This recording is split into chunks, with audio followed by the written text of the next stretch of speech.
সবাইকে ফিজিক্স দাদা অনলাইন প্ল্যাটফর্মে আবারও স্বাগত জানাচ্ছি। আমি সেন্টু মণ্ডল। আজকে তোমাদের জন্য অভিষেক কবিতার দ্বিতীয় পর্ব শুরু করতে চলেছি। আমরা প্রথম পর্ব এর আগের যে পার্টটি আমি দিয়েছিলাম সেই পার্টে তোমরা পেয়েছো। আজকে আমরা দ্বিতীয় পর্ব শুরু করব। মাইকেল মধুসূদন দত্ত রচিত একটি বিখ্যাত মহাকাব্য মেঘনাদ বধ কাব্যের অন্তর্গত অভিষেক অর্থাৎ 9টি স্বর্গের প্রথম যে স্বর্গ অভিষেক, এই অভিষেক কবিতাটি আমরা পড়তে চলেছি এবং সেই কবিতার খানিকটা অংশ আমরা পড়ছি 106টি লাইন। কারণ পুরো কবিতাটা কিন্তু আমরা পড়ছি না, কারণ তার সংক্ষিপ্ত অংশ আমরা পড়ছি, ঠিক আছে। কিন্তু সংক্ষিপ্ত হলেও এর ভাবনা, এর ধারণা এ কিন্তু বিশাল একটা বিস্তৃতি লাভ করে। তো আমরা গতদিন পার্টের সঙ্গে যুদ্ধে গেল, কিভাবে গেল, সে পিতাকে কি আশ্বাস দিল, পিতাই বা তাকে কি সত্যি কি সেনাপতির পদে বরণ করলো তো, নাকি পিতা নিজেই যুদ্ধে যাচ্ছে?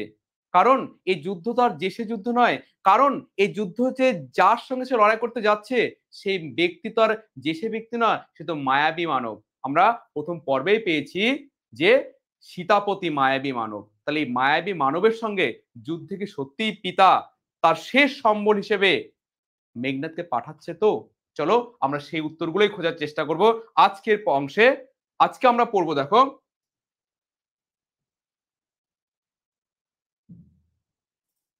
দেখো আমরা গতদিন পড়েছিলাম যে যখন মেঘনাদ যাচ্ছে তার পিতার কাছে যুদ্ধে সে অবতীর্ণ হতে চলেছে, কিন্তু তার পিতা রাবণ সে নিজে যুদ্ধ পরিচালনা করবে বলে সিদ্ধান্ত নিয়েছে, কারণ সে বারবার নিজের ছেলেকে এই বিপদ সংকুল যুদ্ধে পাঠাতে চান না। কিন্তু মেঘনাদ তো সে চুপ করে থাকতে পারে না, এটা তার পরিবার এবং তার ব্যক্তিগত স্বার্থে আঘাত লাগতে পারে এই ভেবে সে দেখো যাচ্ছে যখন, তখন যে তার যাওয়ার গতি, সেই গতিকে কালকে কিন্তু এর আগের ক্লাসে আমি অনেকগুলো উপমা দিয়ে বুঝিয়েছিলাম। তাহলে আজকে আমরা কি পাচ্ছি, সাজিছে রাবণ রাজা বীর মদে মাতি। ওইদিকে রাবণ রাজা সে কি বীর মদে মেতে উঠেছে। মানে বীর মদ মানে কি, বীর মদ মানে এখানে সে মহা আক্রোশে গম্ভীর হুঙ্কারে সে কিন্তু নিজেকে সাজিয়ে তুলছে, কারণ তার কিন্তু ধৈর্যের বাঁধ ভেঙে গেছে। একদিকে তার লঙ্কায় আগুন জ্বলে গেছে, অন্যদিকে তার বীরবাহু পুত্র মৃত্যু, তার সোনার লঙ্কা ছারখার হতে চলেছে। সে রাক্ষস বংশের একনায়ক তন্ত্র, মানে সে রাক্ষস বংশকে একনায়ক তন্ত্র রূপে চালিত করার পরেও সে একজন সাধারণ মানবের কাছে হেরে যেতে চলেছে, সে তো সহজে তা মেনে নেবে না। তাই সে কিন্তু বীর মদে মেতে উঠেছে। আজ রাবণের সঙ্গে রামের সঙ্গে যুদ্ধে রত হবে সে। দেখো তারপর কি বলছে, বাজিছে রণবাজনা গরজিছে গজ, রেশে অশ্ব হুঙ্কারিছে পদাতিক রথী। অর্থাৎ বাজিছে, কি বাজছে, রণবাজনা। রণবাজনা মানে কি, যুদ্ধের বাজনা, ঠিক আছে। রণবাজনা বলতে আমরা কি জানি, যুদ্ধের বাজনা, অর্থাৎ যুদ্ধের বাজনা বাজছে, ঠিক আছে।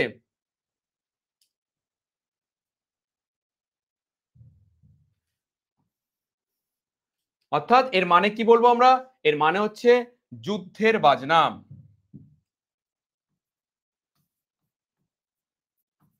যুদ্ধের বাজনা, ঠিক আছে। অর্থাৎ যখন কোনো মহারথী যখন যুদ্ধে নামে, তার পূর্বে যে নাগারা দামামা যে বাজানো হয়, ঠিক আছে, রণঢঙ্কা যে বাজানো হয়, সিঙ্গা বাজানো হয়, সেই যুদ্ধের বাজনা গোটা লঙ্কা জুড়ে যেন বাজতে চলেছে। তারপরে বলছে আর কি, গরজিছে গজ, অর্থাৎ গজ মানে কি হাতি, হাতি গর্জন করছে, তার সুর তুলে সে গর্জন করছে, সেও যেন উন্মত্ত হয়ে গেছে যুদ্ধে সে পদার্পণ করবে বলে। আর কে, রেশে অশ্ব, অর্থাৎ অশ্বের ডাককে রেশা বলা হয়, তো অশ্ব যেন সেও তীক্ষ্ণ চিৎকার ছাড়ছে, সেও যুদ্ধে পদার্পণ করার জন্য সেও যেন ব্যতিব্যস্ত হয়ে পড়েছে। আর কি, হুঙ্কারিছে পদাতিক রথী। পদাতিক, এই পদাতিক শব্দে মানে কি, পদাতিক শব্দে মানে মনে রাখবে যারা পায়ে হেঁটে যুদ্ধ করে। কেমন, কারণ আমরা 4 ধরনের রথীর কথা পেয়েছি, পদাতিক রথী, অশ্ববাহিনী রথী, হস্তিবাহিনী রথী আর রথারোহী রথী। অর্থাৎ যারা পায়ে হেঁটে যুদ্ধ করে তাদের বলে পদাতিক, যারা ঘোড়ার পিঠে চড়ে যুদ্ধ করে তাদের বলে কি অশ্বারোহী, যারা হাতির পিঠে চড়ে যুদ্ধ করে তাদের বলে হস্তিরোহী, আর যারা হচ্ছে রথে চড়ে যুদ্ধ করে তাদের বলে রথারোহী। এই 4 প্রকার আমরা রথীর কথা জানি। তার মধ্যে প্রথম শ্রেণীর রথী হচ্ছে পদাতিক। এই রথী মানে হচ্ছে যারা যোদ্ধা, ঠিক আছে? তাহলে পদাতিক রথী অর্থাৎ যারা বল্লম ধরে যারা যুদ্ধ করে, ঠিক আছে, সামনে থেকে, এদের সংখ্যায় বেশি হয়, ঠিক আছে? তাহলে এই পদাতিক রথী তারাও কিন্তু হুঙ্কার দিচ্ছে। আর কি উড়িছে কৌশিক ধ্বজ। এই যে কৌশিক ধ্বজ, এই কৌশিক ধ্বজটা মনে রাখবে, এটা কিন্তু রাবণের যে হচ্ছে মানে রথ, রাবণ যে রথে চড়ে যুদ্ধে যাবে সেই রথের কিন্তু পতাকার রং এটা। বোঝা গেল? কৌশিক অর্থাৎ রেশমি কাপড়ের তৈরি পতাকা। আমরা আগের ইয়েতে পেয়েছিলাম, টপিকে পেয়েছিলাম কি, যে সেখানে মেঘনাদ যুদ্ধে যাচ্ছিল, আর মেঘনাদের মানে যুদ্ধে না, সে পিতার কাছে আসছিল, তখন তার যে রথের যে পতাকাটা ছিল সেটা কি ছিল? ইন্দ্রচাপ রূপী, অর্থাৎ রামধনু রঙের। আর এখানে হচ্ছে রাবণের যে পতাকাটি সেটা কি? কৌশিক ধ্বজ। উঠেছে আকাশে সেই পতাকা, আকাশে যেন উঠছে কাঞ্চন কঞ্চুক বিভা। আর কি সঙ্গে এ উঠছে কাঞ্চন, কাঞ্চন মানে কি? সোনা, ঠিক আছে, অর্থাৎ সোনালী আভা, ঠিক আছে, সোনা। আর এটা হচ্ছে আভা, বিভা মানে কি? আভা, আভা মানে হচ্ছে কিরণ। তাহলে সোনার কিরণ অর্থাৎ স্বর্ণলঙ্কা মানে কি? সব দিকে শুধু সোনা। ওখানে মানে যারা পদাতিক রথী তাদের দেহের আবরণটাও কি? সোনায় ভরা। তাই সেই দেহের সোনায় ভরা আবরণের উপর যখন সূর্যের আলো পড়ছে, সেই আবরণ থেকে যেন আলো বিচ্ছুরিত করছে, আর সে বিচ্ছুরিত আলোকে বলছে কি? কাঞ্চন কঞ্চুক বিভা। বোঝা গেল? তারপরে কি বলছে? তাহলে দেখো এরকম একটা পরিবেশ, অর্থাৎ রাবণ যুদ্ধে যাওয়ার পরিবেশটা কেমন না? বাজিছে রণবাজনা, গরজিছে গজ, তারপরে রেশে অশ্ব, হুঙ্কারেছে পদাতিক রথী, আর তারপরে কি? উড়িছে আকাশে কৌশিক ধ্বজ, অর্থাৎ রাবণের পতাকা, রাবণের রথের পতাকা উঠছে, আর সঙ্গে কি? উঠিছে আকাশে কাঞ্চন কঞ্চুক বিভা, অর্থাৎ আকাশে যেন আলোর বিচ্ছুরণ। এই যে তোমরা দেখবে যে বিভিন্ন পুজো প্যান্ডেল যেখানে তৈরি হয়, তুমি দূর থেকে দেখবে ওই পুজো প্যান্ডেল ওই স্থানটায় দেখবে উপর দিকে একটা দেখবে আলোর রোশনায় দেখা যায়। মানে অন্যান্য দিনের তুলনায় সেদিন দেখবো ওই জায়গাটা একটা আলোর রোশনায় দেখা যায়। কেন? কারণ ওখানে প্রচুর পরিমাণে আলো জ্বালানো হয়েছে, আর ওই আলোর প্রতিফলনটা, ঠিক আছে, সেই রশ্মিটা সেটা কি? আকাশে বিচ্ছুরিত হয়, ঠিক আছে? তো সেই রথী, এত পরিমাণ রথী, রাবণ রাজার রথী, তাদের গায়ে যে সোনার যে বর্ম, সেই বর্মের উপর যখন সূর্য আলো পড়ছে, আর সোনা মানে তো কি? ও তো বিচ্ছুরিত করবে আলো, ঠিক আছে? আর সেই বর্ম থেকে কিন্তু আলো যখন বিচ্ছুরিত হচ্ছে, তখন যেন চারিদিকে আকাশ যেন ভরে গেছে কি? কাঞ্চন কঞ্চুক বিভা, সোনালী আভাতে। ক্লিয়ার লাইনটার মানে? এরপরে বলছে হেনকালে। হেনকাল মানে কি? এই সময়। হেনকাল মানে হচ্ছে এই সময়। তাহলে হেনকালে তথা, তথা মানে সেইখানে, দ্রুতগতি উতরিলা মেঘনাদ রথী, অর্থাৎ সেই সময় এরকম পরিবেশে মেঘনাদ কিন্তু সেই স্থানে দ্রুত গতিতে আসলেন এবং রথ থেকে নামলেন। কারণ আগে পিতার কাছে তো আজ্ঞা নিতে হবে, তবে তো যুদ্ধ। কারণ সেই সময় পিতা পুত্রের মধ্যে যে একটা বন্ধন, যে একটা সম্মান প্রদর্শন, পিতাকে মান্য করা, এটা কিন্তু দেখানো হয়েছে এই কাব্যে। অর্থাৎ মধুসূদন সে কিন্তু এখানে মেঘনাদকে সে বারবার কিন্তু একটা বীর চরিত্র রূপে কল্পনা করেছেন, বীর চরিত্র রূপে এখানে এঁকেছেন। তাই নায়ক তো সে হতে পারে, কারণ যে সর্বগুণ সমন্বিত হবে। তাই মেঘনাদ কি করলেন? রথ থেকে নেমে পিতার কাছে যাবে। দেখো, নাদিলা করবুর দল হেরি বীর বরে। আর যখন মেঘনাদ নামলো রথ থেকে, তাকে দেখে করবুর দল মানে রাক্ষস দল, যারা যুদ্ধে যাওয়ার জন্য প্রস্তুত, কার সঙ্গে? না, রাবণের সঙ্গে, রাবণের সঙ্গে যুদ্ধে যাওয়ার জন্য প্রস্তুত। তারা যখন দেখলো মেঘনাদ এসেছে, তাকে দেখে তারা নাদ করলো। কেন নাদ করলো? কি কারণে নাদ করলো? নাদ করার কারণ কি? আসলে দেখো, মনে করো যে আমরা আমরা ধরে নাও যে কোনো স্যারকে স্কুলে খুব ভালো লাগে, তিনি খুব ভালো পড়ান, ঠিক আছে? বা ধরে নাও তোমার তোমার খেলার যে টিচার, ঠিক আছে, যে তোমাদের হচ্ছে খেলার যে কোচ, যে তোমাদের প্র্যাকটিস করান, তো তিনি ধরো তোমাদের প্রতিদিন প্রতি মুহূর্তে প্র্যাকটিস করান। হ্যাঁ, কিন্তু একটা ঘটনা ঘটলো কি, যে তোমাদের ফাইনাল ধরো খেলা আছে, ফুটবল ম্যাচ, কিন্তু তার আগে তোমাদের কোচ কোন রকম ভাবে তিনি অসুস্থ হয়ে পড়লেন। তিনি 1 মাস অবধি তিনি কিন্তু তোমাদের খেলা মানে শেখাতে পারলেন না, বা তোমাদের এরকম কোন রকম ট্রিট করতে পারলেন না। তখন দেখবে তোমরা ধরো অন্য কোনো একজন টিচারের সহায়তা তোমরা প্রস্তুতি নিয়ে তোমরা হয়তো খেলতে নামছো। ঠিক সেই মুহূর্তে তোমাদের পূর্বের যে খেলার শিক্ষক, হ্যাঁ, সেই স্পোর্টস চলে আসলেন, মানে তিনি হয়তো কোনো ভাবে হয়তো আসলেন, ঠিক আছে, এসে তাহলে তোমাদের খেলার মাঠে দাঁড়িয়েছেন। এবার তাকে দেখলে দেখবে তোমাদের মধ্যে কিন্তু একটা আলাদা কিন্তু এনার্জি ক্রিয়েট হয়ে যাবে। কেন কি? কারণ তোমরা জানো যে মানুষকে তোমাদের খেলা শেখাক বা না শেখাক, অন্তত তার উপস্থিতিটা তোমাদের মধ্যে একটা সাহস যোগাবে। বোঝা গেল? কারণ এনার কাছে তোমরা অনেক শিক্ষা পেয়েছো। একইভাবে এখানে যে এই রাক্ষস দলেরা, এই সেনা দলেরা, তারা কিন্তু মেঘনাদের সঙ্গে যুদ্ধে যাওয়া কিন্তু তাদের অভ্যেস আছে, এবং তারা জানে মেঘনাদ যদি আমাদের সঙ্গে যুদ্ধে যায় তাহলে সেই যুদ্ধ জয় অবশ্যম্ভাবী, এবং তারা সেটার ফল পেয়েওছে আগে। কারণ তারা মেঘনাদকে একজন বলতে গেলে খুব ভালো দক্ষ যোদ্ধা বলে মনে করে, আর তার সঙ্গে যুদ্ধে যাওয়ার জন্য সবাই কিন্তু প্রস্তুত থাকে। কিন্তু কথা হচ্ছে এবার কিন্তু রাবণ সে যুদ্ধে যাবে বলেছেন। এবার এদের তো কিছু করার নেই, কারণ এরা তো আর মেঘনাদকে তো যুদ্ধে নিয়ে যাওয়ার জন্য তো আর বলতে পারে না, কারণ যা সিদ্ধান্ত নেবে রাবণ সেটাই মানতে হবে। তাই এরা কিন্তু রাবণের নেতৃত্বে আজকে যুদ্ধে যাওয়ার জন্য প্রস্তুতি নিচ্ছিল। হয়তো রাবণও অনেক বড় বড় যোদ্ধা, কিন্তু কথা হচ্ছে রাবণের সঙ্গে যুদ্ধে যাওয়ার চাইতে এরা কিন্তু মেঘনাদের সঙ্গে যাওয়াটা বেশি পছন্দ করে। বোঝা গেল? কিন্তু দেখো ঘটনা কি ঘটছে, যখন দেখলো যে মেঘনাদ অর্থাৎ তাদের সহযোদ্ধা, তাদের নেতৃত্বকারী যখন চলে এসেছে, তাকে দেখে এরা কিন্তু একটা এক্সট্রা এনার্জি পেয়ে গেছে। এই তো আমাদের রাজা, এই তো আমাদের সেনাপতি চলে এসেছে, হয়তো তাহলে এবার আমরা মেঘনাদের সঙ্গে যুদ্ধে যেতে চলেছি। মানে রাবণের সঙ্গে যুদ্ধে যাওয়ার যে একটা হুঙ্কার ছিল, তার থেকেও যেন কি আরো বেশি যেন তারা একটা শক্তি পেয়ে গেল। তোমরা মনে আছে সেই বাহুবলী সিনেমায় দেখেছো? বাহুবলী সিনেমা ওই যে প্রথম পার্টটায় যেখানে হচ্ছে ওই সেই খলনায়কের যে মূর্তিটা যে পড়ে গিয়েছিল, সেই মূর্তিটা যখন হচ্ছে সমস্ত গ্রামবাসীরা তারা যখন টেনে তুলছিল, ঠিক আছে, সেই তোলার সময় তারা কিন্তু শক্তি হারিয়ে ফেলছে, তারা কিন্তু পারছে না, পেছনে চাবুকের মার চলছে, তারা পারছে না, তারা শক্তি হারিয়ে ফেলছে, কারণ অত বড় মূর্তি তুলতে হবে, ঠিক আছে। কিন্তু সেই সময় অমরেন্দ্র বাহুবলী সে কিন্তু তাদের দলের মধ্যে এসে যোগ দিল, যদিও মুখ ঢেকে এসেছিল, শুধু সে একবার কি সেও এসে দড়িটা ধরেছে, ধরে সে একবার শুধু মুখটা খুলে সে শুধু দেখিয়েছে, তখন সবাই বলছে বাহু বলে একটা তীব্র চিৎকার করেছে। মানে কি, তারা জানে যে বাহু যখন আছে আমাদের সঙ্গে তাহলে আর আমাদের কোনো ভয় নেই, আমরা এই যাত্রা ঠিক, আমরা এই যাত্রায় উঠতে যাবো, অর্থাৎ আমরা এই অসাধ্য সাধনকে করতে পারবো। তাহলে ভাবো একজন সেনাপতি সে কতটা পরিমাণে সে অন্যদের মধ্যে শক্তি তৈরি করতে পারে, এবং তার ফলে কিন্তু কাজটা কিন্তু হয়ে গিয়েছিল, সেদিন সফল হয়েছিল। তাহলে ওই যে ব্যাপারটা হবে যে এখানে এখানে করবুর দল অর্থাৎ রাক্ষস দল তারা মেঘনাদকে দেখে তারা কিন্তু কি করলো, হঠাৎ করে তারা কিন্তু নাদ করে উঠলো, অর্থাৎ তীব্র গতিতে কিন্তু তারা চিৎকার করলো।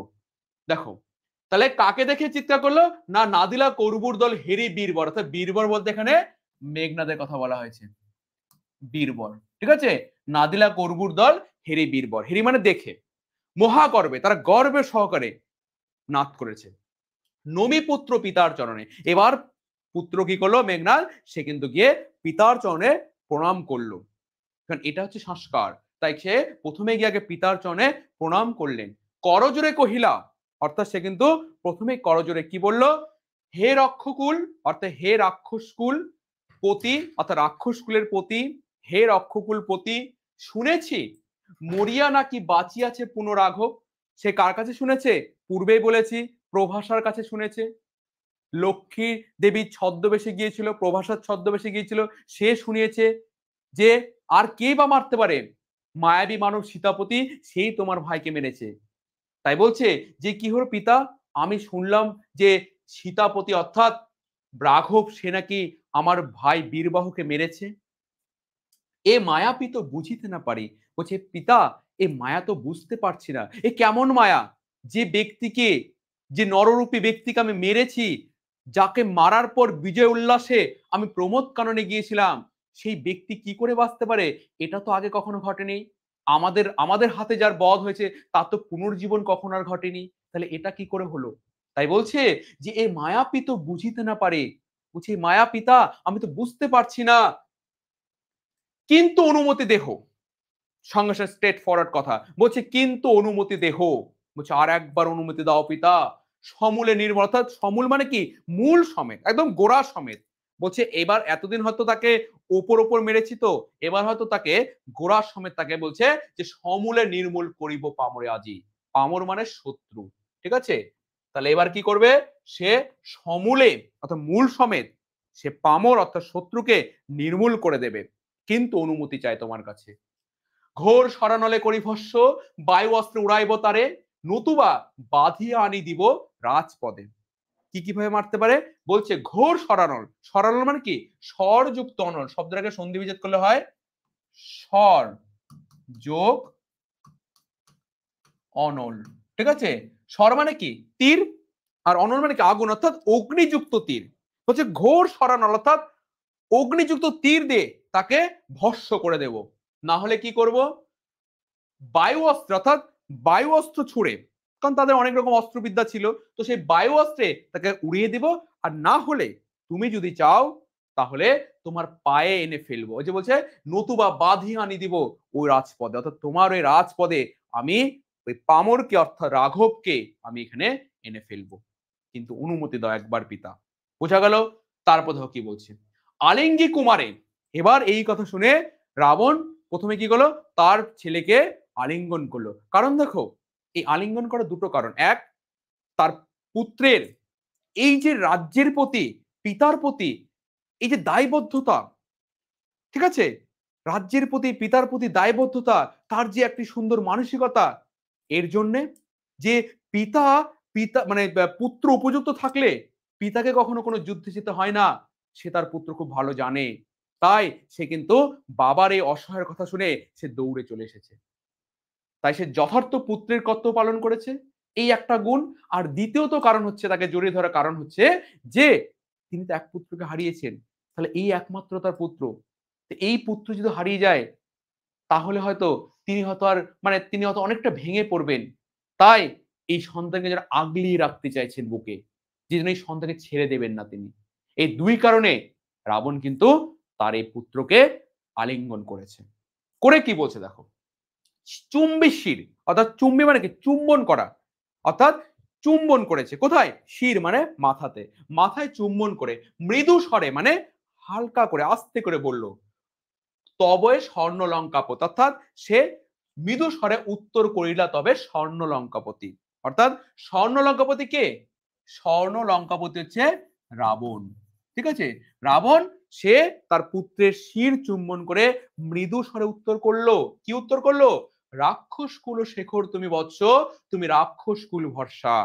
অর্থাৎ হে বৎস, তুমি রাক্ষস কুলের শেখর, রাক্ষস বলতে তাদের যে বংশ, রাক্ষস বংশ, ঠিক আছে? সে রাক্ষস বংশের শেখর। শেখর মানে কি, শেখর মানে হচ্ছে তোমার, এখানে শেখর শব্দের অর্থ বলবো যে প্রধান, ঠিক আছে? এখানে শেখরের প্রধান মানে শিখর, এক কথা শিখর থেকে শেখর করা হয়েছে খুব কাব্যিক ভাষায়। তাহলে এখানে শেখর বলতে তুমি হচ্ছে প্রধান, মানে এখানে রাবণের পরে যার যার হাতে এই রাজ্যের ভার আসতে চলেছে সেই হচ্ছে কি মেঘনাদ। তাই বলছে যে রাক্ষস কুলের শেখর তুমি বৎস, তুমি রাক্ষস কুল ভরসা, অর্থাৎ তুমি এই বংশের আগামী দিনের ভরসা। বোঝা গেল? তারপরে বলছে এই কাল সমরে, কাল সমর মানে কি, কাল মানে মৃত্যু, তাহলে মৃত্যু রূপ, মৃত্যুরূপ যুদ্ধ। বোঝা গেল? তাহলে মৃত্যুরূপ যুদ্ধ, এই কাল সমরে মৃত্যুরূপ যুদ্ধ। তাহলে বলছি এই কাল সমরে নাহি চাহে প্রাণ মম পাঠাইতে তোমা বারংবার। এই মৃত্যুরূপ যুদ্ধে হয় তুমি মরবে, না হয় সে রাঘব মরবে, কারো তো মৃত্যু হবে। তাই বলছে এই মৃত্যুরূপ যুদ্ধে আমার প্রাণ চায় না তোমাকে বারবার বারবার পাঠাতে, বারবার মৃত্যুর মুখে ঠেলে দিতে। তাই বলছে হাই বিধি বাম মম প্রতি, এই লাইনটা প্রতিবারই আসে, ঠিক আছে? মানে প্রায় এই লাইনটা দেবে তোমাদের কোশ্চিন ব্যাংকে হোক বা প্রশ্নপত্রে প্রায় থাকে কোশ্চিনটা, যে বিধি বাম মম প্রতি। বিধি মানে বিধাতা, বাম মানে এখানে বিরূপ, ঠিক আছে? বাম মানে কি বললাম, বাম মানে বিরূপ। তাহলে কি দাঁড়ালো লাইনটা, মানে বিধাতা বিরূপ, ঠিক আছে?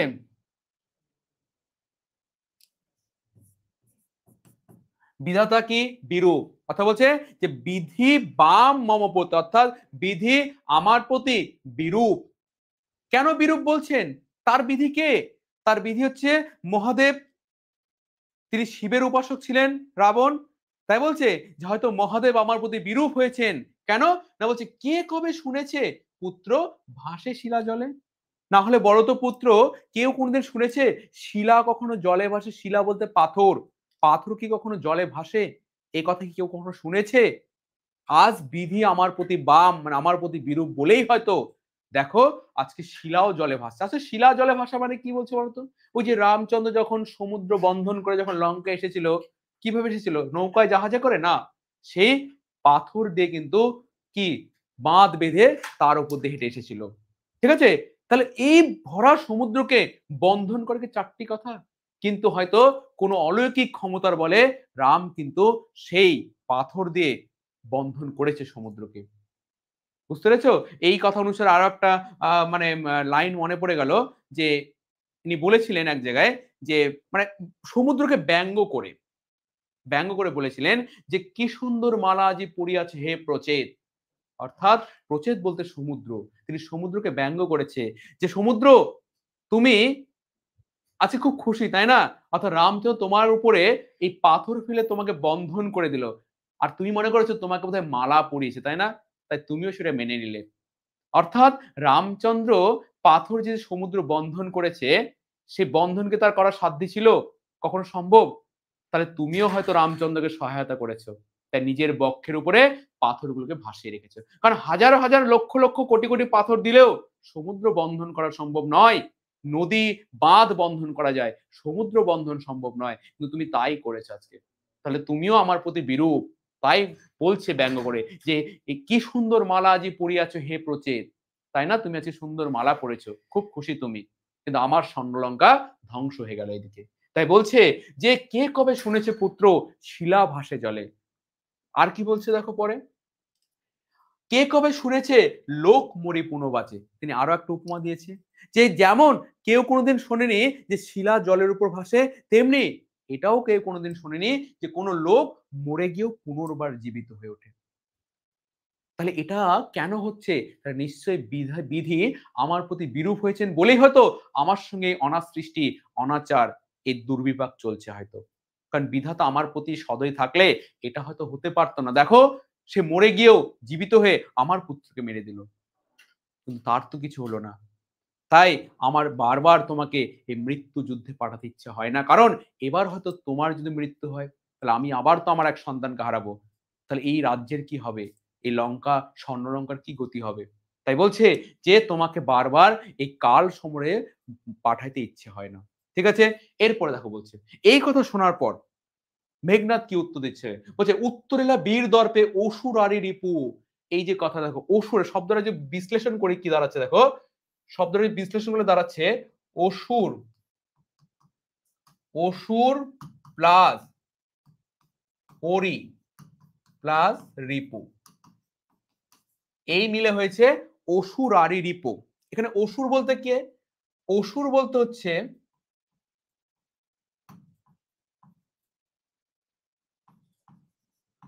রাক্ষস, ঠিক আছে? অরি মানে কি? শত্রু। রিপু মানে কি? ও সরি।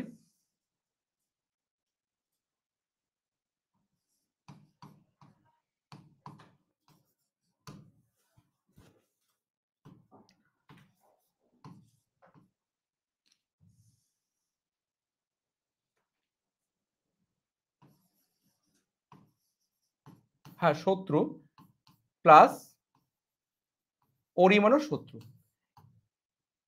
ঠিক আছে? আচ্ছা শব্দটা দেখো, শব্দটা কিরকম মানে দাঁড়াচ্ছে একটু বিশ্লেষণ করছি তোমাদের সঙ্গে।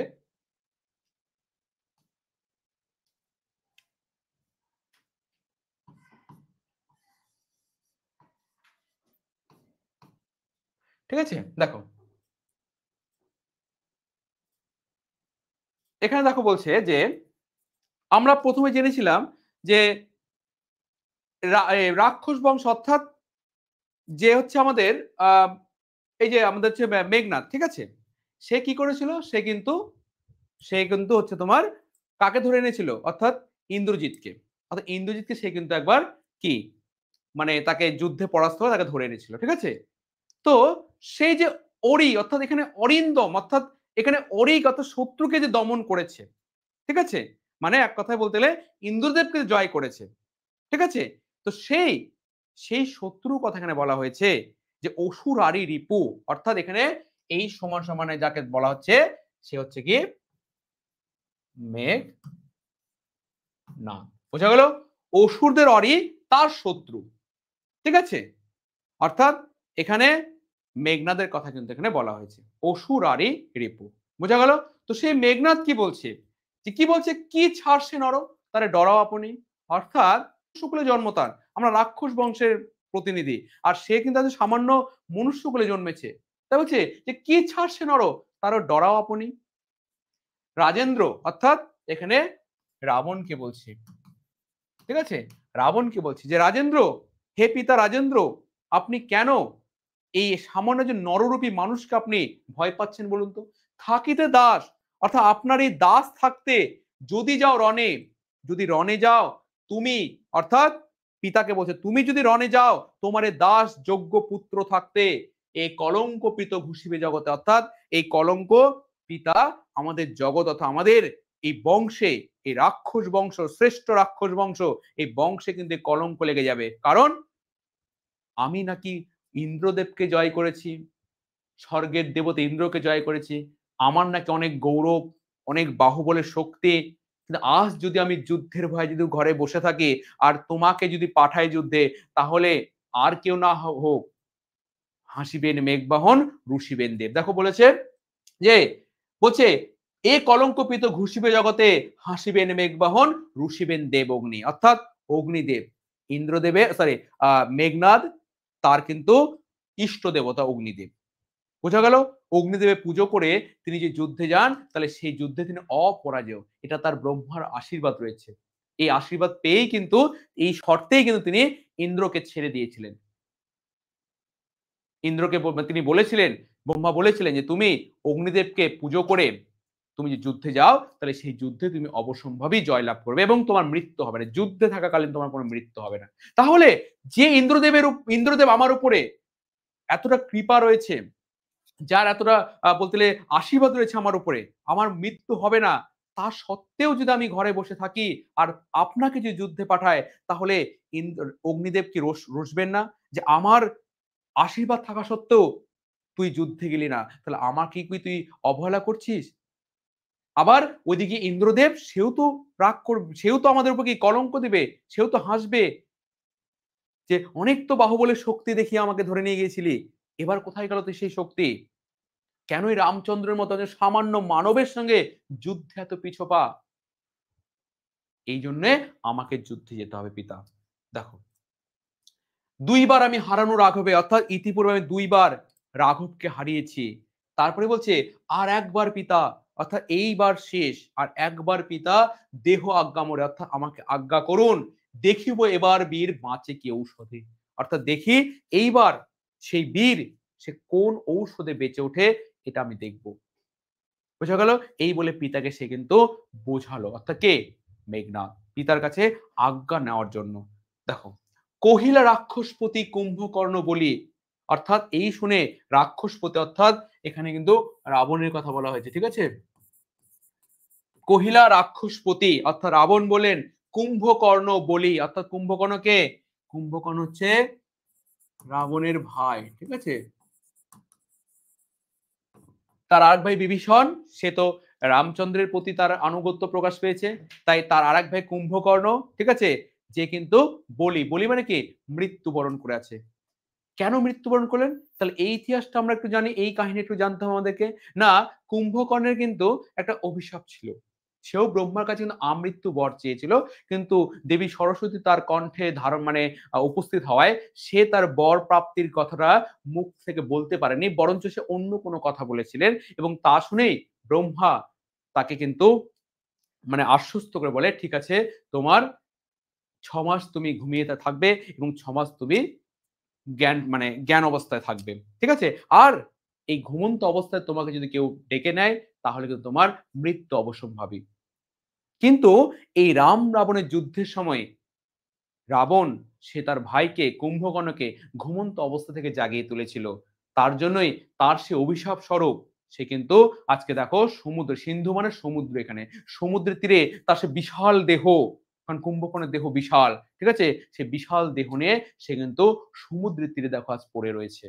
তাহলে এটাও তো আমার জীবনে কি একটা বড় রকম ক্ষতি। তো তাই ভয় হচ্ছে যে তোমাকে না যুদ্ধে পাঠায় এবার কি হয়, কারণ আমি অকালে আমার ভাইকে, দেখো পরের লাইনে বলেছে যে এই যে কহিলা রাক্ষসপতি কুম্ভকর্ণ বলি ভাই মম তাই আমি জাগানো অকালে, বলছে আমার ভাই মম ভাই, তাকে আমি জাগানো অকালে, মানে অকালে তাকে জাগিয়েছি। হায় দেহ তার দেহ সিন্ধু তীরে ভূপতিত, দেখো আজ গিয়ে সিন্ধু তীরে সমুদ্রের তীরে তার দেহ আজ মাটিতে পড়ে রয়েছে, গিরিশৃঙ্গ কিংবা তরু যথা বজ্রাঘাতে। এই যে তার দেহ যে মাটিতে পড়ে রয়েছে, এই দেহের বর্ণনা হিসেবে তিনি বলছে যে কখনো যদি কোনো গিরিশৃঙ্গ বা কোনো বিশাল বড় আকারের গাছ, মহিরু গাছ বজ্রের আঘাতে, মানে বিদ্যুতের আঘাতে, দেখো না যে বাজ পড়লে কোনো বড় গাছ দেখবে যে এমন ভাবে ভেঙে বা ফেটে গিয়ে, মাঝখান থেকে ফেটে গিয়ে গাছটা মাটিতে পড়ে যায়, মানে দেখেই যেন ভেতর থেকে একটা দুঃখ বা কান্না বেরিয়ে আসে, হায় এত বড় গাছটা কি করে এভাবে পড়ে গেল, তাই না? তো বলছে যে এই যে তার হচ্ছে ভাই অর্থাৎ কুম্ভকর্ণ, সে যেভাবে ভূপতিত হয়ে রয়েছে, মাটিতে পড়ে রয়েছে, ঠিক যেন কোনো বড় গিরিশৃঙ্গ কিংবা কোনো বড় গাছ বিদ্যুৎ বা বাজের আঘাতে যেন মাটিতে পড়ে রয়েছে।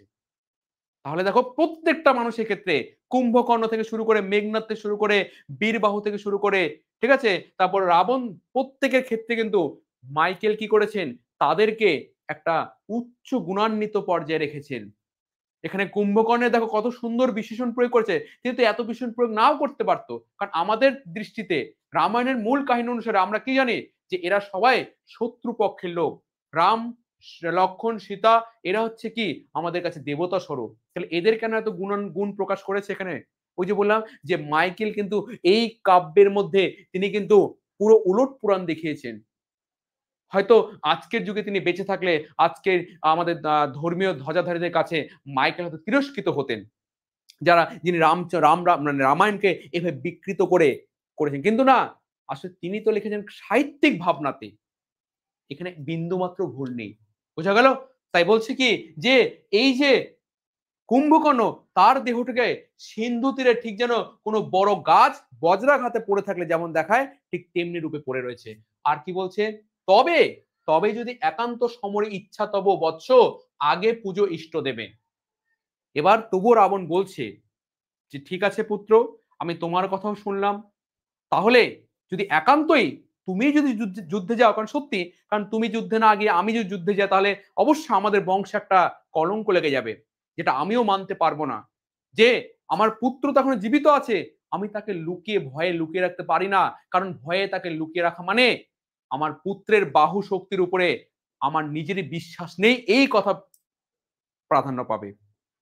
হয়তো আমি ভয়ে আমার পুত্রকে লুকিয়ে রেখেছি, তাই না, আমি তোমাকে যুদ্ধে পাঠাবো, কিন্তু একটা শর্ত কি, যে যদি তোমার একান্ত যুদ্ধে যাওয়ার ইচ্ছা, তাহলে বলছে যে আগে পুজো ইষ্ট দেব, অর্থাৎ তুমি গিয়ে আগে অগ্নিদেবের পুজো করতে হবে। পুজো মানে পুজো করো কাকে, ইষ্ট দেবে, অর্থাৎ তোমার যে ইষ্ট, ইষ্ট মানে কি, ইষ্ট মানে কোনো দেবতার নাম না, ইষ্ট হচ্ছে তোমার মনের ইচ্ছা পূরণ করে যে দেবতা, তাকেই বলা হয় ইষ্ট দেব। আর সেই দেবকে, দেব হচ্ছে অগ্নিদেব। তাই বলছে আগে পুজো ইষ্ট দেবে। কোথায় ইষ্টদেবের অধিষ্ঠান, না বলছে সেই স্বর্ণলঙ্কার মধ্যে একটি গোপন স্থান ছিল, যে স্থানে শুধুমাত্র মেঘনাদ যেতে পারত, সেই নিকুম্ভিলা যজ্ঞাগার, সেই যজ্ঞাগারে তিনি কিন্তু গিয়ে সাধনা করেন এবং তিনি পুজো করেন, কারণ সেইখানে তিনি নিরস্ত অবস্থায় প্রবেশ করেন। আর এইটাই ছিল তার কাছে কাল, কারণ এই স্থানের কথা আরেকজন জানতো, সেটাকে, সেটা তার হচ্ছে ভাই এবং তার নিজের কাকা বিভীষণ। সে বিভীষণ, তাকে মেঘনাদ বিশ্বাস করে সে নিকুম্ভিলার যজ্ঞাগারের দ্বারে তাকে বসিয়ে রেখে সে কিন্তু ভেতরে গিয়েছিল পুজো করতে। আর এই খবরটা কিন্তু দেবতারা কিন্তু ইতিমধ্যে জেনে গিয়েছিল, এটা কাহিনীতে নেই, তোমাদের একটু বলছি গল্প, যে তিনি দেবতারা কিন্তু জেনে গিয়েছিল যে মেঘনাদ সে ইষ্টদেবের পুজো করার জন্য নিকুম্ভিলার যজ্ঞাগারে যাবে আজকে রাতে। আর এই যুদ্ধ, এই পুজো সাঙ্গ করে সে যে যুদ্ধে নামে, তাহলে কিন্তু তাকে বধ করা সহজ নয়, কারণ তার উপরে আশীর্বাদ আছে, অগ্নিদেবের আশীর্বাদ রয়েছে। এই পুজো সাঙ্গ করে সে যুদ্ধে নামে, সে যুদ্ধে কখনো পরাজিত হবে না। তাহলে এই যুদ্ধ তাকে সাঙ্গ করবে, সরি, এই পূজা তাকে সাঙ্গ করতে দেওয়া যাবে না। এই পুজো সাঙ্গ করার আগেই তাকে বধ করতে হবে। তাই কি করলো? তাই দেবতারা পরামর্শ করে লক্ষণকে সেখানে পাঠানো হলো। এবং কি করে যাবে সেখানে? সেখানে তো প্রহরী থাকে অনেক। তাই সেখানে একজন খলনায়কের ভূমিকা অবতীর্ণ হলেন, সে কে? সে হচ্ছে বিভীষণ। কারণ বিভীষণ কিন্তু রাবণের ভাই হলেও সে কিন্তু রামের প্রতি ধর্মমতির দিকে তার কিন্তু মন ছিল। তাই সে কিন্তু সেদিন এই কাজটা করেছিল। সে নিজের হচ্ছে ভ্রাতুষ্পুত্রকে বধ করার জন্য লক্ষণকে কিন্তু সেই পথ দেখিয়েছিল যে এই পথে গেলেই তুমি নিকুম্ভিলার যজ্ঞাগারের সন্ধান পেয়ে যাবে। সেখানেই মেঘনাদ পূজায় রত থাকবে। আর তুমি সেখানেই গিয়ে তাকে বধ করবে। তাছাড়া সে একবার যদি পুজোর সঙ্গে কাল সকালে যুদ্ধে নামে তাহলে তাকে কিন্তু বধ করা সম্ভব নয়। তাই একটা বাংলায় কথা আছে না যে ঘর শত্রু বিভীষণ, অর্থাৎ বিভীষণ নিজেই কিন্তু সে পথ দেখেছে, নিজের কাকাকে সে রেখে গিয়েছিল যজ্ঞাগারের মুখে, অর্থাৎ রাস্তার মুখে, সেই কিন্তু পথ দেখিয়েছে। বুঝতে পারলে? তাই বলছি এখানে যে ওই তো এই যজ্ঞাগারে যাওয়ার কথা কিন্তু তার পিতা বলেছিল তাকে যে তুমি নিকুম্ভিলার যজ্ঞাগারে গিয়ে আগে পুজো শেষ করো, তারপরে তুমি যুদ্ধে নেমো। তাই বলছে যে সেনাপতি পদে আমি বরিনু তোমারে, তাই আমি স্থির করলাম তোমাকে সেনাপতি পদে আমি বরণ করছি পুত্র, কাল তুমি যুদ্ধে যাবে। তারপর কি বলছে? দেখো অস্তাচলগামী দীননাথ এবে। দীননাথ মানে কি? দীননাথ বলতে এখানে কিন্তু সূর্যদেবের কথা বলা হচ্ছে। ঠিক আছে? দীননাথ সূর্য, অর্থাৎ দিনের নাথ, অর্থাৎ যার দ্বারা দিন ঘোষিত হয় সেই দিনের নাথ সে কিন্তু এবে মানে এই মুহূর্তে দেখো সূর্যাস্ত, অর্থাৎ সে কিন্তু অস্তা চলে যাচ্ছে। আর একটা নিয়ম ছিল যে সূর্য ডোবার পর কিন্তু কোনো যুদ্ধ হতো না। আমরা মহাভারতও দেখেছি তাই যে সূর্য ডোবার সঙ্গে সঙ্গে কুরুক্ষেত্রের যুদ্ধ কিন্তু শেষ ঘোষণা করা হতো।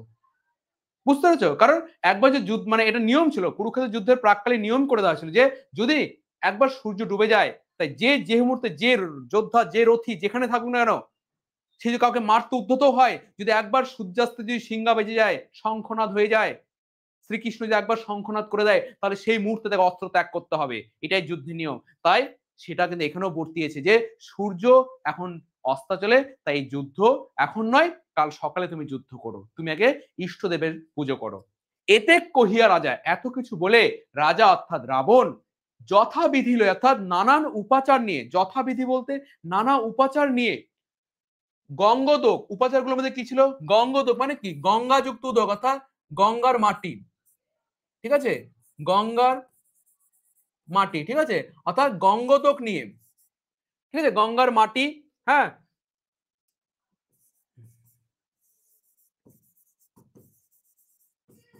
গঙ্গার মাটি, ঠিক আছে, গঙ্গা জল ইত্যাদি নিয়ে তিনি কি করেন? অভিষেক করিলা কুমারে, অর্থাৎ কুমারকে এখানে, কুমার এখানে মেঘনাদ বা ইন্দ্রজিৎ, ঠিক আছে?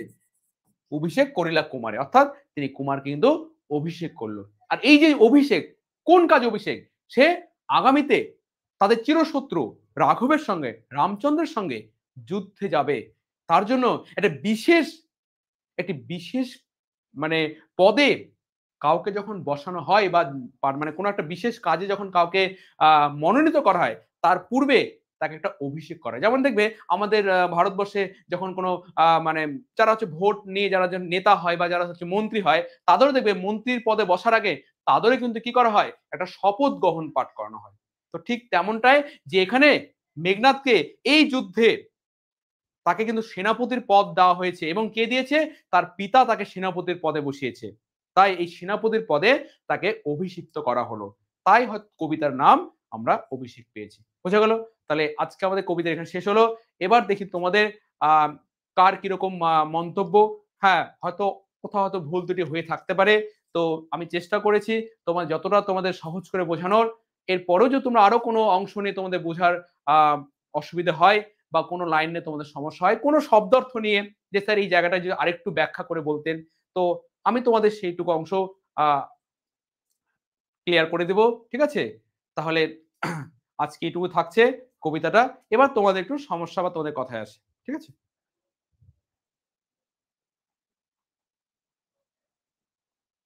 আচ্ছা, রিজু বিষয় শেষ পর্যন্ত কি হয়েছিল? শেষ পর্যন্ত দেখো এই শেষ পর্যন্ত ঘটনাটা বলতে গেলে এখন অনেক তথ্য, অনেক কাহিনী আসতে হবে। ঠিক আছে? তো তোমাদের এখন শেষ পর্যন্ত বলাটা সম্ভব হবে না। সেটা পরে কখনো নয় তোমাদের সঙ্গে আলোচনা করা যাবে। হ্যাঁ? এটা আমাদের অনেকটা অনেক কথা বলতে হবে এর জন্য। ঠিক আছে? আচ্ছা, সারাংশ তো দেব অবশ্যই।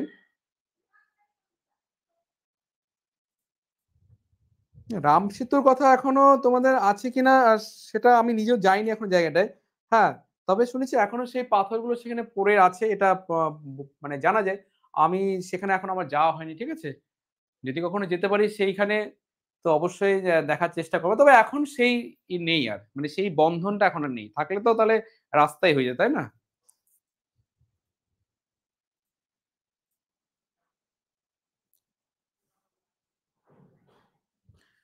ঠিক আছে নিশা, মানে শেষের কাহিনীটা না তোমাদের সঙ্গে আরেকদিন একটা ক্লাসে বলে দেবো, হ্যাঁ। একদমই তো, এই কবিতাটা পড়ে একটা ভাবনার পড়ে দেখো তো, আমাদের যে সাধারণ ভাবনা দেখো এই কবিতায় আমরা কি পেলাম, যে আমাদের চোখে যেখানে রামচন্দ্র যেখানে হচ্ছে সত্যি নায়কের পর্যায়ে আমরা তাই মনে করি।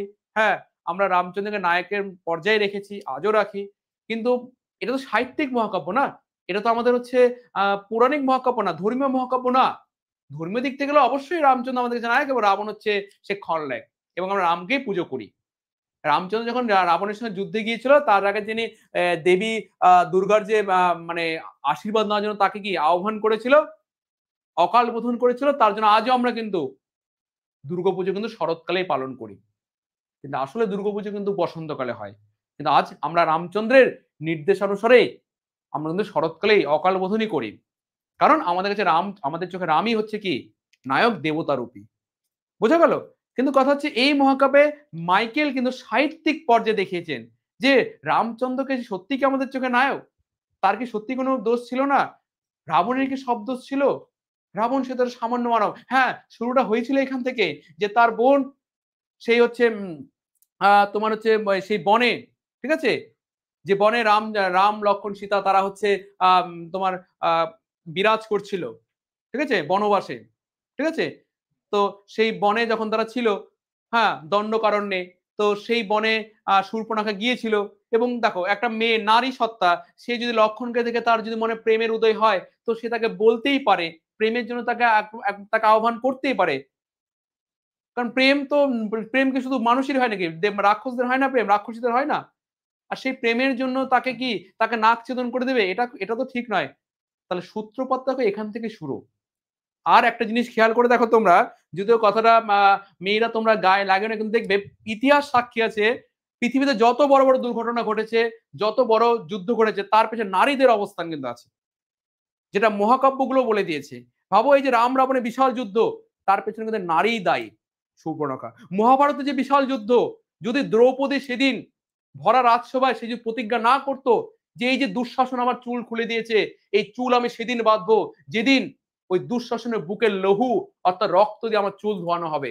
তাহলে বলতে এই যে বৃহৎ একটা একটা বিশাল বড় যে একটা মানে শর্ত, মানে একটা বলতে গেলে শর্ত দেওয়া, ঠিক আছে, তার জন্যই তো সেদিন থেকে তো ভীষ্ম সরি ভীম সে শুধু এটাই চিন্তা করে কবে ওই দুঃশাসনের বুকে বুক চিরে, কারণ ভীষ্ম ভীম পারতো, তার ক্ষমতা ছিল, সে মানুষকে চিরে দিতে পারতো, এই শক্তি তার ছিল। তাই দুঃশাসনের বুকে রক্ত কিন্তু নিয়ে গিয়ে তার যে স্ত্রী অর্থাৎ দ্রৌপদী তার কিন্তু চুল ধুয়েছিল।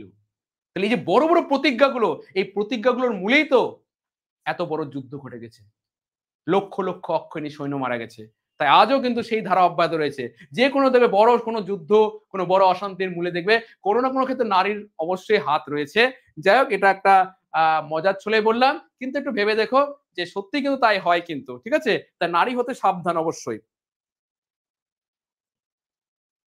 হ্যাঁ অবশ্যই, রাবণ তো অত্যাচারী ছিল। ওই যে বললাম যে সাহিত্যিক দিক থেকে দেখলে এটা না ভেবে আমরা একটু অন্যভাবে ভাবি না কেন? অবশ্যই রাবণ অত্যাচারী ছিল। কিন্তু অত্যাচারটা কেন করতে আসলো সে? কি দরকার ছিল? যদি তার বোনের নাকটা নাই কাটতো তাহলে কি সে আসতো? সীতা দেবীকে উদ্ধার মানে এখান থেকে তুলে নিয়ে যাওয়ার জন্য আসতো? নিশ্চয়ই আসতো না। আর একটা জিনিস দেখো যে রামচন্দ্র কতজনের সাহায্য সহায়তা পেয়েছে, ঠিক আছে, বানর সেনা দলের সহায়তা পেয়েছে, দেবতাদের মায়া শক্তি পেয়েছে, সমুদ্র তাকে সহায়তা করেছে, তার বুকের উপরে পাথর ভাসিয়ে রেখেছে সে, তার ফলে না রাম যেতে পেরেছিল। কিন্তু রাবণ কিন্তু কারোর সহায়তা নেয়নি, সে কিন্তু একা হাতে সমগ্র সাম্রাজ্য সে কিন্তু ধরে রেখেছে। সে ভেঙে পড়েছে তবুও সে উঠে দাঁড়িয়েছে, তার দুই পুত্র মারা গেছে তবুও সে উঠে দাঁড়িয়েছে। এই দিক থেকে দেখলে সত্যি তো রাবণই তো আমাদের চোখে নায়ক হয়ে গেছে। বুঝা গেল? তো যাক, এগুলো বিতর্ক আছে অনেক, এগুলো আমাদের আলোচ্য বিষয় নয়। আমাদের হচ্ছে কবিতাটা আমরা শেষ করলাম। এটার পরে তোমাদের টেস্ট পরীক্ষার জন্য তোমরা প্রস্তুতি নাও। এই কবিতা রিলেটেড বেশ কিছু প্রশ্ন হয়, আমি এই কবিতার উপর শর্ট প্রশ্ন যেগুলো হয় আমি সেগুলো তোমাদের নিজের মানে লেখা তোমাদেরকে দেবো, তোমরা চাইলে ওগুলো পড়তে পারো, বিভিন্ন সহায়িকাভাবে পড়ছো, কিন্তু আমি যেগুলো লেখা আছে সেগুলো অন্তত শুধু এই কবিতার জন্য, শর্ট এই কবিতার জন্যই তোমাদের দেবো, অন্য কোনো কবিতার দরকার হবে না। তো এই কবিতার শর্ট গুলো তোমরা পাবে, এগুলো তোমরা দেখে নিও, আশা করি তোমাদের হয়তো উপকৃত হবে। কারণ এই কবিতা না তোমরা যখন লিখতে যাবে তোমরা হয়তো অনেক কিছু লিখে ফেলবে বা কিছু লিখতে পারবে না, যদি পারো তো অনেক কিছু লিখে ফেলবে, কিন্তু না পরিমিত মার্জিত লিখতে হবে, বুঝতে পেরেছো? আর এই কবিতার লাইন তুলে প্রশ্ন হবেই, তাই এই কবিতার সংক্ষিপ্ত প্রশ্ন দিয়ে রাখবো। আর তোমাদের হচ্ছে জ্ঞানচক্ষু আর অসুখ একজনের কবিতার নোটগুলো হয়তো রেডি হয়ে আছে, সেগুলো তোমরা পেয়ে যাবে আর নোট সেকশনে, প্রিমিয়াম নোট সেকশনে। এই নিয়ে তোমাদের কিন্তু পরীক্ষায় বসতে হবে। আর কিন্তু এখন এই টেস্টের আগে হয়তো আর আছে বা একটা ক্লাস, হ্যাঁ আগামী শনিবার হয়তো ক্লাস হবে, তারপরে হয়তো রবিবারের পর থেকে টেস্ট, হয়তো রবিবার অব্দি ক্লাস নেবো, তো শনি রবি তোমাদের দুদিন প্র্যাকটিস সেট করাবো। আর তোমাদের যদি কোনো সমস্যা থাকে, কারণ তোমাদের প্রতিবেদন বলছি সংলাপ রচনা এগুলো মোটামুটি বলেছি, এগুলো কিন্তু ফাইনাল সাজেশন নয়, তোমরা এগুলো পড়ে যাও, যদি এগুলোর মধ্যে নাও আসে কোনো ব্যাপার না, তোমরা নিজেরা লেখার চেষ্টা করো, ফাইনাল সাজেশন অবশ্যই আসবে তোমাদের সামনে। কারণ আমি প্রথমে বলছি যে বাজারে অনেক চ্যানেল অনেক রকম সাজেশন এই সেই করছে, একমাত্র কমন, হ্যাঁ দেখো নিজের প্রতি বিশ্বাস রাখো, সাজেশনের উপর নয়, কোন চ্যানেল কে দিল, হ্যাঁ কত কিছু দিল, ঠিক আছে, কারণ এগুলো তো অবশ্যই থাকবে, সে আমরাও চাইলে আমিও চাইলে তোমাদেরকে প্রতিদিন একটা করে সাজেশন পৃষ্ঠা ধরিয়ে দিতে পারি, কিন্তু কথা হচ্ছে আমি চাই যেমন এই কবিতা থেকে অনেকেই দেখছি যে এই কবিতা থেকে কি কি প্রশ্ন আসবে সেগুলো দেবে, অবশ্যই দেবো, আমিও দেবো, কিন্তু কথা হচ্ছে তুমি যে কবিতাটা সঠিকভাবে তুমি ধারণা হয় না, তুমি যদি সঠিক বুঝে নিতে পারো, তোমার একটা লাইনও তোমার কাছে অসুবিধা হবে না, যে লাইনে আসুক না, কিসের সাজেশন, কি করবে সাজেশন নিয়ে, আমার কাছে প্রত্যেক লাইনই সহজ, যেখান থেকে আসুক, আমি পুরো টপিকটা জানি, আমার বোধগম্য হয়ে গেছে, আমি যেখান থেকে আসুক আমি সেখান থেকেই পারবো। সাজেশন তো তাদের জন্য যারা ফাঁকিবাজি দেয়, যারা পড়াশোনায় ফাঁকি দেয়, সাজেশন তাদের জন্য হয়, যারা পড়াশোনা করে প্রতিনিয়ত, যারা প্রতিনিয়ত মক টেস্ট দেয়, ক্লাস টেস্ট দেয়, তাদের কাছে সাজেশন দরকার হয় না, কারণ তারা নিজেরাই সাজেশন তৈরি করবে যে আমি এগুলো ভালো করে পড়বো, বুঝা গেল? তো তোমাদের আমি আপাতত কোনো সাজেশন দিচ্ছি না, তোমরা যেগুলো করো সেগুলোই করো, এবং আগামী দুটো ক্লাস শনি রবি তোমাদের যাবতীয় সমস্যার সমাধান হবে, এবং আমি এর পরের ক্লাস দুটো কোশ্চেন ব্যাংক করাবো দুটো, ঠিক আছে, যেখান থেকে করা দাও একদম উত্তর সহকারে, যেভাবে এর আগের দিন নিয়ে এসেছিলাম সেই একই রকম ভাবে উত্তর সহকারে তোমাদের কিন্তু কোশ্চেন ব্যাংক আমি সলভ করাবো, বুঝা গেল? তাহলে আজকের ক্লাসটা আমি এখানে অফ রাখছি। আচ্ছা বাজিসে রণবাজনা, তাই তো? ওই প্যারাটা একটু বুঝিয়ে দাও। আর কারো কোনো লাইন আছে যদি একটু জানাতে আমাকে তাড়াতাড়ি জানাও, আর যদি কোনো লাইন থাকে আমাকে বলো। হ্যাঁ অসুখ একজন অবশ্যই করাবো, কিন্তু এখন সময় হবে না বাবু, আমি করাবো অসুখ একজন, এর পরে টেস্ট হয়ে যাক, টেস্ট পরীক্ষার পরে তোমরা পরীক্ষাগুলো দিয়ে নাও, তারপরে ক্লাস যেদিন থেকে শুরু হবে আমি বলেছি সবগুলো করো, অসুখে একজন করাবো, হ্যাঁ তারপর তোমাদের হচ্ছে হারিয়ে যাওয়া কালিকলম করাবো, আয়েরও বেঁধে বেঁধে থেকে কবিতাটা করাবো, ঠিক আছে, তারপর তোমাদের বহুরূপী কবিতা গল্প পড়াবো, এভাবে সবগুলোই পড়ানোর চেষ্টা করো, সঙ্গে প্র্যাকটিস সেটও চলবে, কারণ ততদিনে তোমাদের কোশ্চেন ব্যাংক বেরিয়ে যাবে, ওটা রীতিমতো প্র্যাকটিস চলবে, বোঝা গেল? তাহলে বলো কোনো সমস্যা? হ্যাঁ একদম নিজেই সাজেশন বানাও, সাজেশন নিজেই তোর বলে দিতে হবে আমি কি কি পড়বো।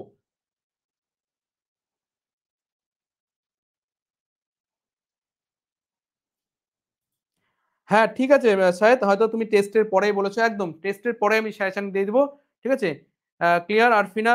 ওকে ক্লিয়ার, থ্যাংক ইউ, তোমাকেও থ্যাংক ইউ, কারণ আশা রাখছি তোমার হয়তো কবিতাটা কিছুটা হলেও বোধগম্য হয়েছে, ঠিক আছে, আশা রাখছি তোমার তুমি বুঝতে পেরেছো, যদি তুমি সত্যি বুঝতে পারো তাহলে আমাকে একটা মেসেজ করো, ঠিক আছে, একটা একটা হচ্ছে মানে স্মাইল একটা মেসেজ করো, তাহলে আমি বুঝবো যে হ্যাঁ তোমার রেডি হয়েছে কবিতাটা। আরফিনাকে বলছি।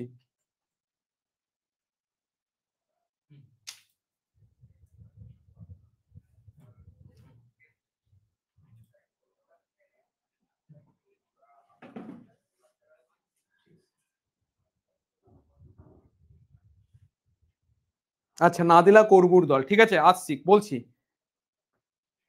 থ্যাংক ইউ আরফিনা তোমার এই স্মাইল কমেন্টের জন্য।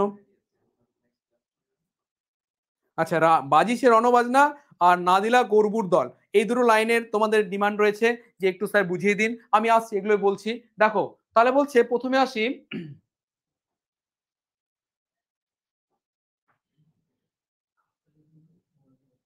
এই যে দেখো বলছে নাদিলা করবুর দল, ঠিক আছে, নাদিলা করবুর দল, এই লাইনটা বলে দিই যে নাদ মানে কি, নাদ মানে হুঙ্কার দেওয়া, ঠিক আছে, নাদ মানে হচ্ছে হুঙ্কার,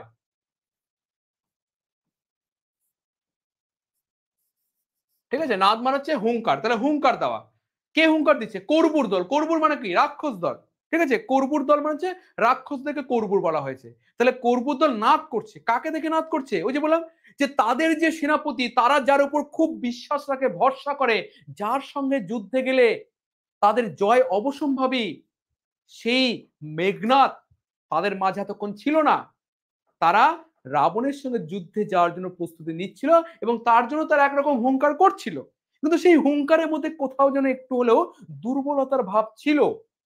কিন্তু যখন তারা দেখলো মেঘনাদ তাদের মাঝে মাঝে উপস্থিত এবং যুদ্ধের সাজে উপস্থিত, তখন তারা ভাবছে তাহলে মেঘনাদ তাহলে আমাদের সঙ্গে এবার যুদ্ধে যাবে, আর মেঘনাদের সঙ্গে যুদ্ধে যাওয়ার যেতে কিন্তু সবাই প্রস্তুত। তাই মেঘনাদকে দেখেই কিন্তু এরা কিন্তু ভীষণ রূপে নাদ করে উঠেছিল, তাই বলছে নাদিলা করবুর দল। বোঝা গেল? ক্লিয়ার তো আফসানা? আর বলছে, আর একটা লাইন বললো কি, যে বাজিছে রণবাজনা, অর্থাৎ বাজিছে রণবাজনা মানে কি, অর্থাৎ এই যে যুদ্ধ, যুদ্ধের পূর্বে যে বাজনা হয়, অর্থাৎ রণ মানে কি যুদ্ধ, যুদ্ধের বাজনা, দেখো না তো সিনেমাগুলোতে যে যুদ্ধ ঘোষণা করেছে এক রাজা আর এক রাজার বিরুদ্ধে, তখন এই বড় বড় যে দামামা বাজানো হয়, সিঙ্গা বাজানো হয়, ঠিক আছে, এই যুদ্ধের বাজনাকে বলা হয় সেখানে যে রণবাজনা। অর্থাৎ যুদ্ধের বাজনার পরেই কি হবে, যুদ্ধযাত্রা শুরু হবে, অর্থাৎ সমস্ত রাজ্যবাসীকে, দেশবাসীকে অ্যালার্ট করা হচ্ছে। এই যে এখনকার দিনে যুদ্ধ মানে কি, সাইরেন বাজানো হয়, যে সাইরেন বাজাচ্ছে মানে কি যুদ্ধ শুরু হচ্ছে, ঠিক আছে, সবাই সাবধান। তাই রণবাজনা, তখনকার দিনে রাজা রাজা যুদ্ধ করলে রণবাজনা বাজানো হতো, এই জন্যই বলছি যে বাজিছে রণবাজনা, অর্থাৎ যুদ্ধের বাজনা এখানে কিন্তু বাজছে। বোঝা গেল সবার?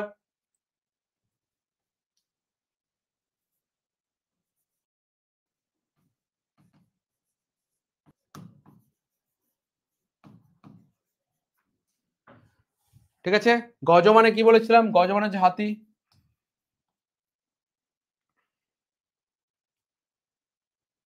ওকে, তাহলে আজকে এখানে থাক। আচ্ছা, পোলোলাস কবিতাকে বোঝাতে বুঝিয়েছিলাম, ঠিক আছে। আচ্ছা, তারপরে প্রশ্ন রেখেছে আহ উত্তরিলা বীর দর্পে অসুরের রিপু, লাইনটা একটু বলেন। আচ্ছা আচ্ছা, করজোরে, করজোরে মানে হচ্ছে কে কমেন্টটা করেছে, খাদিজা, করজোরে মানে হাত জোর, কর মানে কি হাত, জোর মানে জোরে, এখানে জোর বানা বর্গীয় জ লেখা উচিত ছিল, কিন্তু কবিতায় মাইকেল তিনি ইচ্ছে অন্তস্থ জ লিখেছেন, ঠিক আছে, এটা কবিতার ক্ষেত্রে হয়ে থাকে। তো এখানে করজোরে মানে হচ্ছে বর্গীয় জ হতো, ঠিক আছে, মানে হতো বলতে বর্গীয় জ আমরা লিখি, কিন্তু অ্যাকচুয়ালি কবি তিনি অন্তস্থ লিখেছেন, এটা কোনো ব্যাপার না, তার ক্ষেত্রে এটাই সঠিক, মানে কবি জানে সেটাই সঠিক। তাহলে করজোরে মানে হাত জোর করে, না তোমাদের করজোরে কহিলা, অর্থাৎ হাত জোর করে বলছে। আচ্ছা, তারপরে বলছে যে উত্তরে বীর দর্পে অসুরারি রিপু, ঠিক আছে, দেখো এখানে উত্তরিলা মানে কি, উত্তর করলো, ঠিক আছে, উত্তর করলো, অসুরারি রিপু মানে কি, অসুরদের অরি তার শত্রু, ঠিক আছে, এখানে আহ একটু এখানে বলে দিই তোমাদের, মানেটা হয়তো তখন ক্লিয়ার হয়নি তোমাদের, হ্যাঁ দেখো, আর সবাই একটু দেখো, অসুর মানে কি বললাম, যে অসুরদের অরি, ঠিক আছে, আমি এখানে লিখে ক্লিয়ার করেছি, অসুরদের অরি সমান সমান, অসুর মানে কি মেঘনাদ, তাহলে মেঘনাদের অরি, মেঘনাদের শত্রু কে ছিল, ইন্দ্র দেব, স্বর্গের যে ইন্দ্রদেব, ঠিক আছে, অসুরদের শত্রু, অসুরদের অরি মানে কি, অসুরদের শত্রু ইন্দ্রদেব। দেখো তারপর দেখো প্লাস রিপু মানে কি, ইন্দ্রদেবের রিপু, অর্থাৎ ইন্দ্রদেবের শত্রু কি আবার মেঘনাদ না, তাহলে কি দাঁড়াচ্ছে ম্যাম মানেটা দেখো, ইন্দ্র দেবের রিপু। আচ্ছা, রিপু লিখে তাহলে তোমরা বুঝতে হবে, রিপু মানে শত্রু।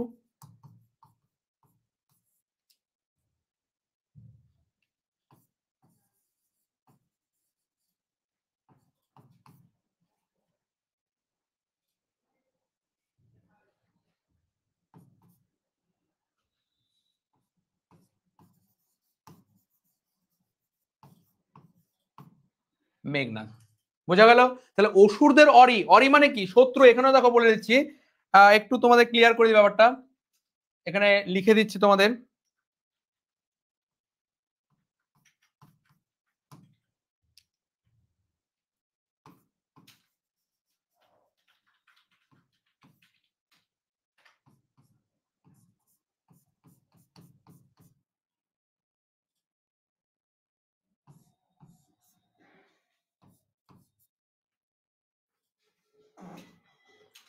দেখো অসুরদের অরি মানে অসুরদের শত্রুকে ইন্দ্রদেব, কারণ ইন্দ্রদেব অসুর অর্থাৎ মেঘনাথের শত্রু ছিল। এবার ইন্দ্রদেবের দেখো রিপু মানে ইন্দ্রদেবের শত্রুকে, আবার দেখো মেঘনাথ। তাহলে একটা জিনিস ক্লিয়ার করো যে অসুর আর রিপু, তাহলে অসুরের রিপু তাহলে কে দাঁড়াচ্ছে? এই অসুরের রিপু থেকে এখানে মেঘনাথকে দেখো বোঝানো হলো।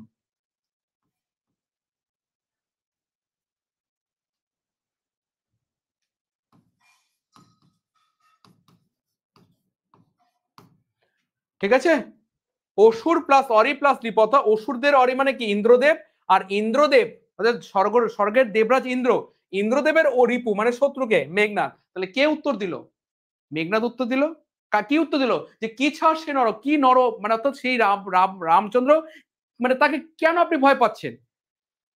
তো সামান্য একজন কি, সামান্য একজন তো মানুষ, তাকে আপনি ডরাচ্ছেন।